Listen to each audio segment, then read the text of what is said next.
La République d'Haïti, située sur une petite île montagneuse des Caraïbes, est le seul pays de langue française aux Indes occidentales. Port-au-Prince, la ville principale, est aussi le siège du gouvernement.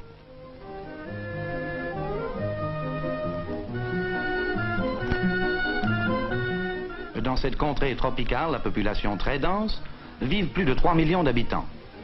Ce pays, sous bien des aspects, a été moins influencé par le monde extérieur que ses voisins des Caraïbes.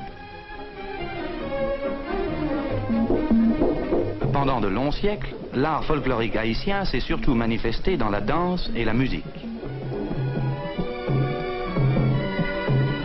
La peinture et la sculpture ne furent que très récemment reconnues et appréciées à leur juste valeur. Ce n'est qu'à la fondation du Centre d'art de Port-au-Prince, en 1944, que les artistes purent disposer d'un local leur permettant de se faire connaître et de recevoir des encouragements. Le Centre d'art occupe une place prépondérante dans la vie culturelle du pays, en fournissant un foyer à ceux qui trouvent leur mode d'expression dans la peinture et la sculpture.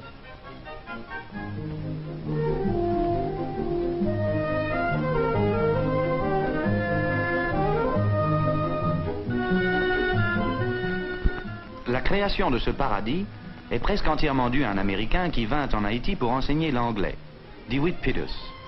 Artiste lui-même, il réalisa bientôt que rien n'était fait pour encourager l'art indigène. En outre, peu d'Haïtiens pouvaient se permettre d'acheter le matériel et la peinture indispensables.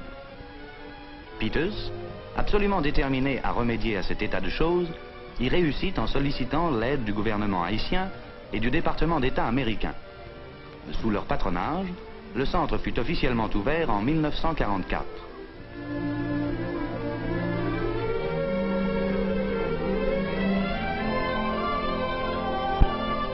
Tous ceux qui désirent peindre ou sculpter y sont les bienvenus.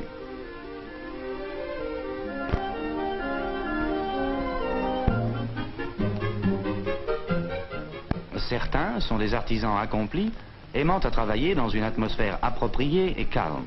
D'autres commencent seulement à apprendre le maniement de leurs outils. Beaucoup sont occupés à différentes tâches manuelles pendant la journée et viennent au centre pendant leurs heures de loisirs. Il y a aussi ceux qui espèrent faire de l'art leur carrière, et ceux pour lesquels il n'est qu'un passe-temps, un moyen d'exprimer leur individualité plus complètement que dans leurs travaux habituels. Le centre accorde à tous son aide et ses facilités.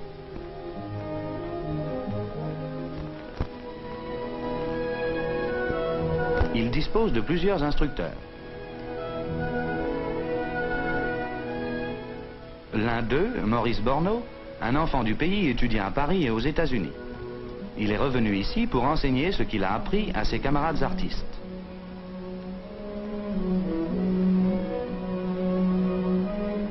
Le centre aide l'artiste à soumettre son travail à l'attention du public.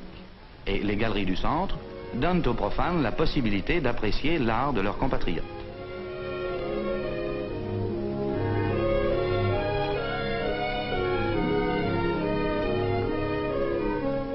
Le primitivisme semble être le trait dominant de l'art haïtien actuel. Les thèmes bibliques apparaissent sans cesse dans les œuvres contemporaines. Sous la direction de M. Peters, le centre a beaucoup fait pour élargir l'intérêt et les vues des artistes locaux.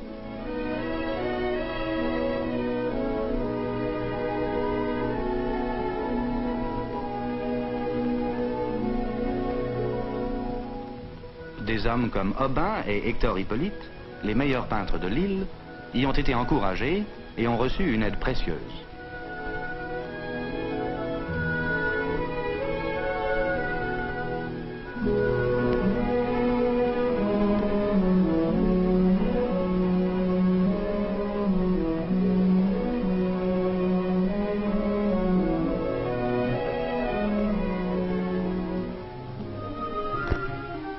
Quoiqu'une grande partie du travail de Peters se fasse au centre, sa tâche la plus importante est de rendre visite à tous ceux de l'île qui veulent peindre.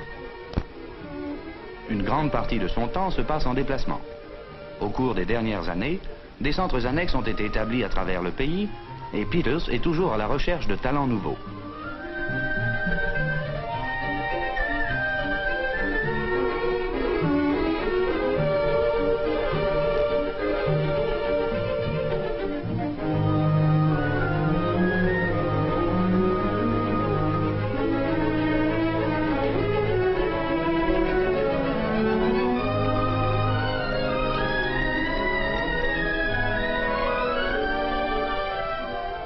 Le talent n'est pas difficile à trouver.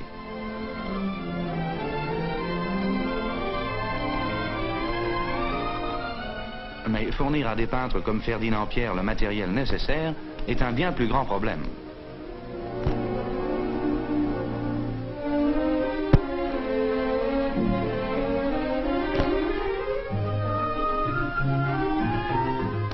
Pierre, ancien tailleur venu à la peinture, y travaille dans son village natal, loin de toute influence extérieure.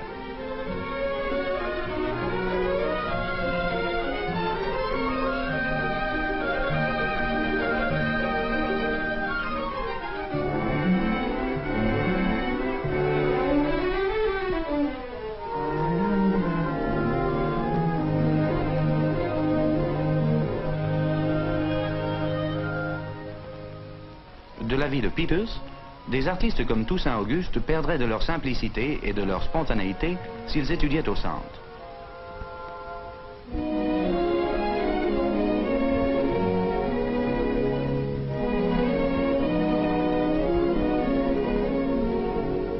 Il leur apporte continuellement encouragement, conseils et matériel nouveau.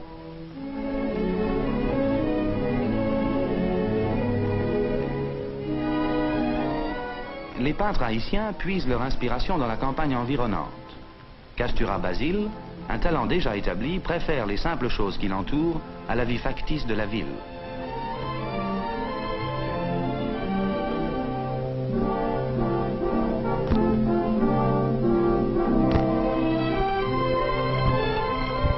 L'ouverture Poisson, lui, ne peut accorder tout son temps à la peinture car il est mécanicien d'aviation, mais il a découvert que l'art, plus que son travail, ouvrait un champ plus vaste à son imagination.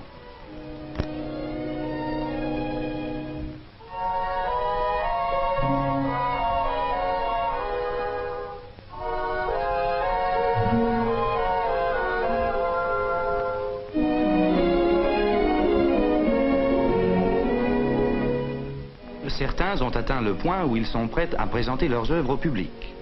Des artistes de toute l'île ont soumis leurs idées en espérant être chargés d'exécuter les fresques murales de la cathédrale de Port-au-Prince.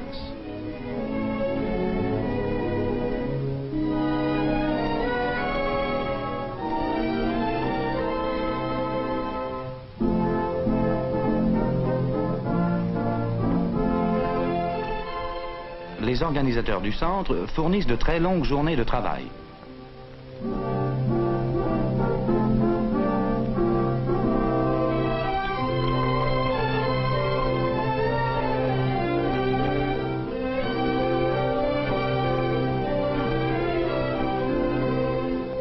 Des instructeurs comme Eldezir Carter, artiste originaire de Chicago, enseignent non seulement au centre, mais aussi sur les collines des environs et dans les villages retirés de l'intérieur.